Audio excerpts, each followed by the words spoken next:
स्वागत है आप सभी का डेस्टिनेशन आईएएस के ऑफिशियल यूट्यूब चैनल पर। और आज फिर हम आपके सामने आए हैं एक और इकोनॉमिक्स के प्रश्न को लेकर। एक मल्टी स्टेटमेंट प्रश्न है। चलिए इसमें सारे प्रश्न के स्टेटमेंट्स को देखते हुए हम लोग इसे सॉल्व करने की कोशिश करते हैं, वो भी साथ साथ। यहाँ पे एक प्रश्न दिया गया है जो कि यूपीआई से संबंधित है, या फिर कह सकते हैं डिजिटल इंफ्रास्ट्रक्चर से संबंधित है, क्योंकि और भी चीजों के बारे में यहाँ पे जिक्र है। चलिए देखते हैं क्या कुछ कहा जा रहा है।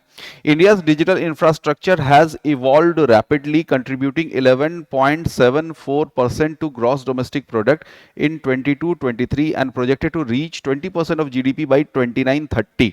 यानी जो यूपीआई के माध्यम से हम लोग, या फिर डिजिटल इंफ्रास्ट्रक्चर का जो कंट्रीब्यूशन है, यूपीआई नहीं, UPI is part of digital infrastructure. तो जो डिजिटल इंफ्रास्ट्रक्चर जो भारत की जीडीपी में योगदान दे रहा है, वो 22-23 में जीडीपी का 11.74% था। और उम्मीद ये किया जा रहा है कि 2029-30 तक ये जो कंट्रीब्यूशन है डिजिटल इंफ्रास्ट्रक्चर का, वो बढ़ के 20% हो जाएगा। ये डेटा ऐसा है कि अगर डिजिटल इंफ्रास्ट्रक्चर पे मेंस में आप आंसर लिख रहे हैं तो इस डेटा को, इस लाइन को आप कोट कर सकते हैं। चलिए आगे देखते हैं क्या कुछ कहा जा रहा है। Consider the following statements. चलिए देखते हैं क्या स्टेटमेंट्स में कहा गया है।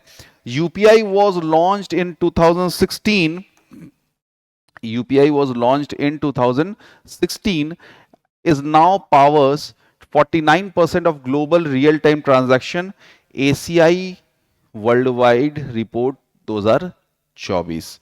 चलिए, तो 2024 के रिपोर्ट के अनुसार जो यूपीआई है उसके बारे में कहा जा रहा है कि ये टोटल जो दुनिया भर में ग्लोबल ट्रांजैक्शंस होते हैं, रियल टाइम ट्रांजैक्शन मतलब यहां से हमने पैसे भेजे तुरंत आपको रिसीव हो जाए, तो उसमें 49% जो कंट्रीब्यूशन है वो यूपीआई का है। ये कथन बिल्कुल सही है। साथ ही साथ एक और बात कही गई है कि यूपीआई को 2016 में लॉन्च किया गया था। ये कथन भी बिल्कुल सही है। 2016 में एनपीसीआई यानी national payment corporation India limited द्वारा यूपीआई को लॉन्च किया गया था आईएमपीएस के मॉडल के आधार पर। बस अंतर ये था कि यूपीआई में आपका जो एक्चुअल जो इंफॉर्मेशन होता है, अकाउंट इंफॉर्मेशन, आपका नाम इत्यादि, वो एक वर्चुअल आईडी के पीछे छुपा दिया जाता है। यानी कि आपको सिर्फ अपना वर्चुअल आईडी अगले को बताना होता है, जो सामान्यतः हमारा फोन नंबर होता है, और आपको पेमेंट करने और पेमेंट रिसीव करने में सहूलियत होती है। तो पहला कथन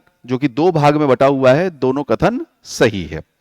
फिर क्या कह रहा है? Bharat net launched in 2011 to provide affordable high speed internet to gram panchayat. ये कथन भी सही है।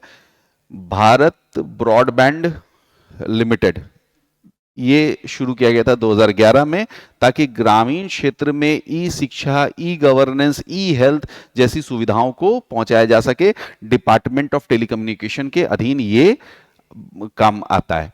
चलिए अगला क्या कहता है स्टेटमेंट। Aadhaar launched in 2014। और देखिए यहीं पर कथन गलत हो गया, ये 2009 में लॉन्च हुआ था। Aadhaar ministry of telecommunication and information technology के अधीन ये काम होता है।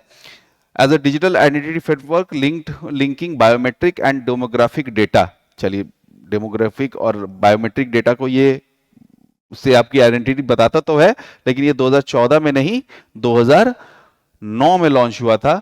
तो पहला और दूसरा कथन सही है। पहला और दूसरा कथन हमको सही कहां मिल रहा है?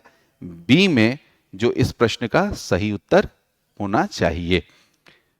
उम्मीद करता हूं कि इस वीडियो से आपको कुछ नई ज्ञानवर्धक बातें पता चली होंगी, और ऐसा करने में अगर हम सक्सेसफुल रहे हैं तो इस वीडियो को लाइक जरूर करें, हमारे चैनल को सब्सक्राइब करें, और आपके मित्र, बंधु, दोस्त जो भी सिविल सर्विसेज के प्रिपरेशन में लगे हुए हैं, उन्हें हमारे चैनल के बारे में जरूर बताएं। उनके साथ हमारे चैनल को जरूर सब्सक्राइब करें। धन्यवाद।